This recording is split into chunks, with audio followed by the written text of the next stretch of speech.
Hello guys, welcome to my channel Ranju Singh fame में आप सबका स्वागत है गाइस।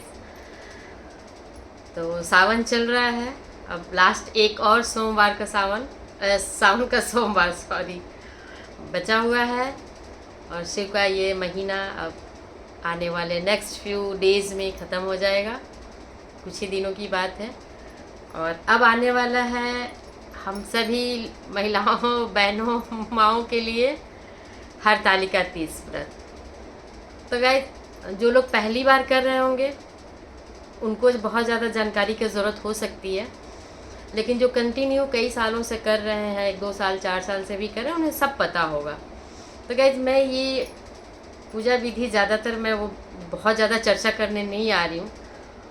मैं सिर्फ ये बताने के लिए आई हूँ, छोटा सा आपको एक मतलब शॉर्ट में विधि बता देती हूँ कि एक दिन पहले नहा खा जिसको बोलते हैं, उस दिन हेयर वॉश वगैरह करके नहा के लहसुन प्याज का खाना नहीं खाते हैं।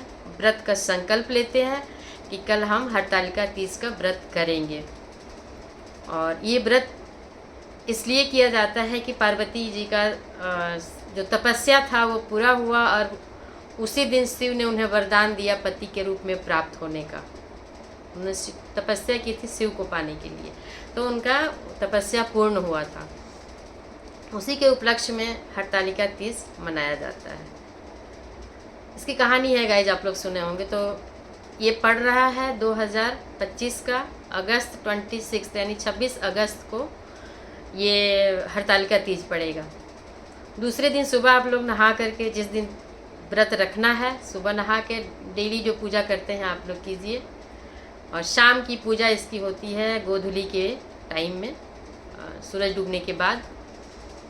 और उसमें सारी श्रृंगार की चीज़ें खरीदी जाती है। पिंडी रूप से मिट्टी का बनाना चाहिए। वैसे तो मिट्टी का बनाया हुआ जो पिंडी रूप में होता है, शिव, पार्वती और गणेश जी की मूर्ति पिंडी रूप में बनाइए। कोई नाक नक्श बनाने की कोई ज़रूरत नहीं है।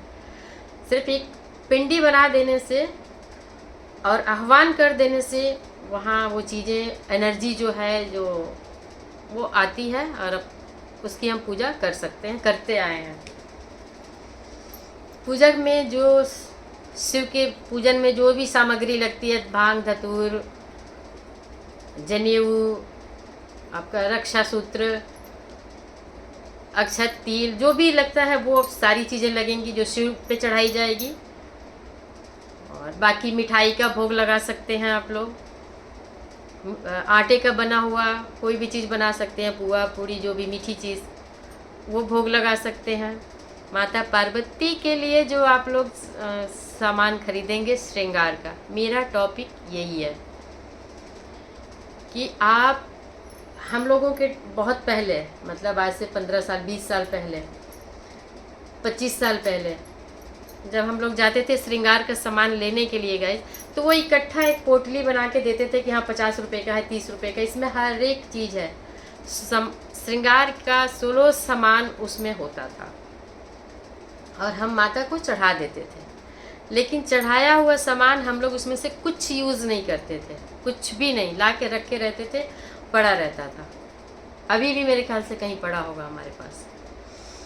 तो गैस, मैं यही बोलने के लिए आई हूँ कि जो सामान श्रृंगार का ही है और वो सामान हम उस माता को चढ़ाते हैं जो सर्वशक्तिमान है, वो शिव प्रिया है।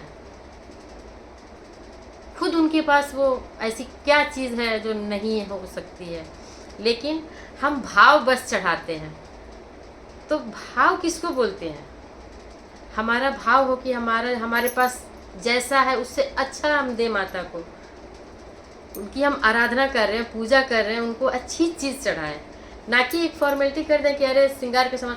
गाइस, जो हम किसी को देते हैं, चाहे वो भाव हो या प्यार हो या नफ़रत हो या बातें हो, चुगली करें या तारीफ़ करें, ये बातें जो हम देते हैं वो रिएक्शन के रूप में हमें वापस मिलता है।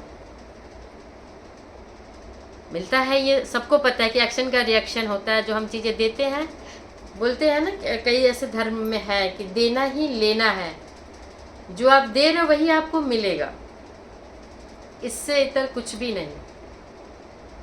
तो आप लोग उस तरह की चीज़ें माता को चढ़ाएं जो आप खुद यूज़ करते हैं, क्योंकि प्रसाद स्वरूप आप उसमें से लेते हैं ना, और लेना चाहिए, लिया जाता है। श्रृंगार का सुहाग का सामान वापस भी लिया जाता है।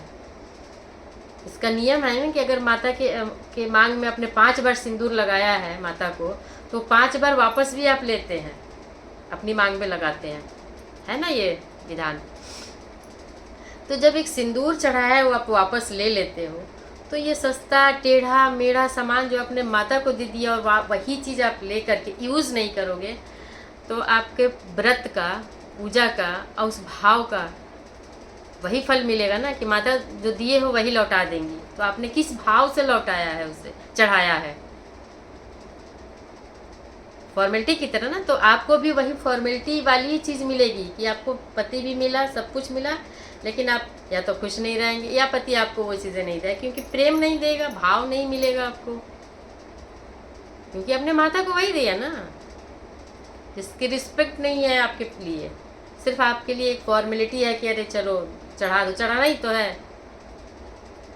तो मेरा एक स्पेशल रिक्वेस्ट है सबसे कि आप लोग माता को जो भी श्रृंगार का सामान चढ़ाएं, कृपया वो पैकेट का लेकर के ना चढ़ाएं। आपको 16 श्रृंगार का सामान चढ़ाने की कोई ज़रूरत नहीं है। माँ भाव की भूखी है, प्रेम की भी भूखी है। तो आप प्रेम से, सही मन से कम भी चढ़ाएंगे ना, अगर 16 होता है ना, आप 11 भी चढ़ाएंगे ना, माता उसी में खुश हो जाएंगी, क्योंकि आपका भाव दिखेगा।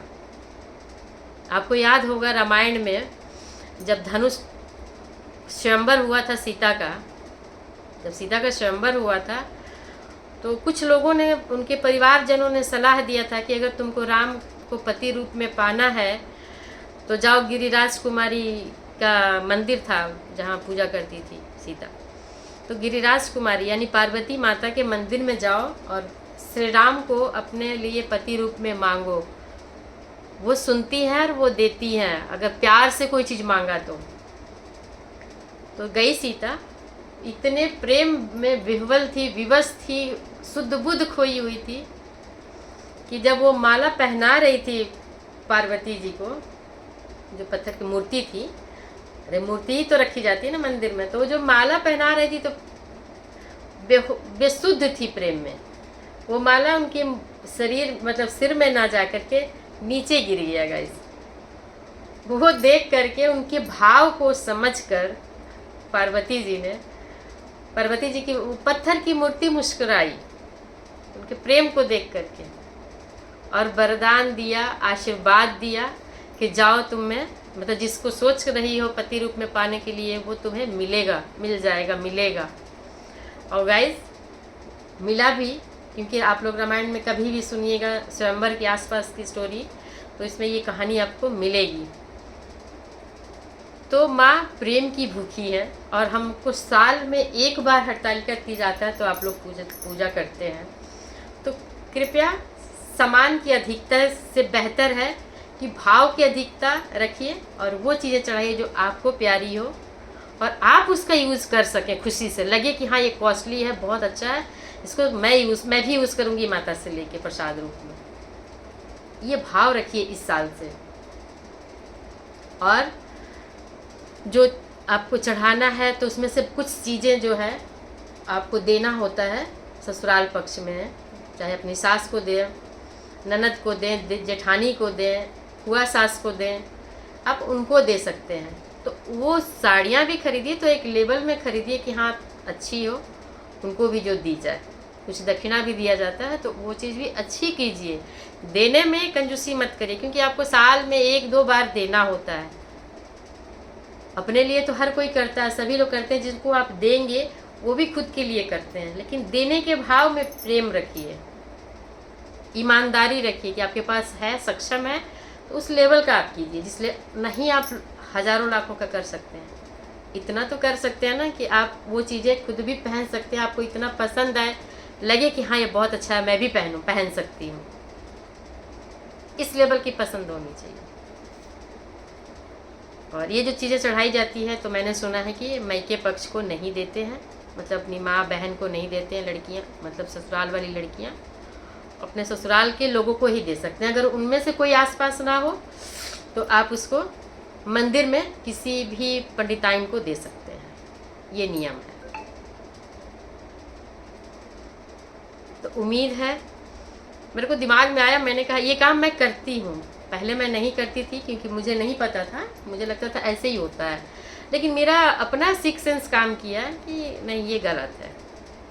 जो चीज़ हमें पूजा में प्रसाद के रूप में वापस मिलता है और हम उसको यूज़ नहीं कर पाते हैं, तो हमें इस तरह की चीज़ें किसी को चढ़ाने का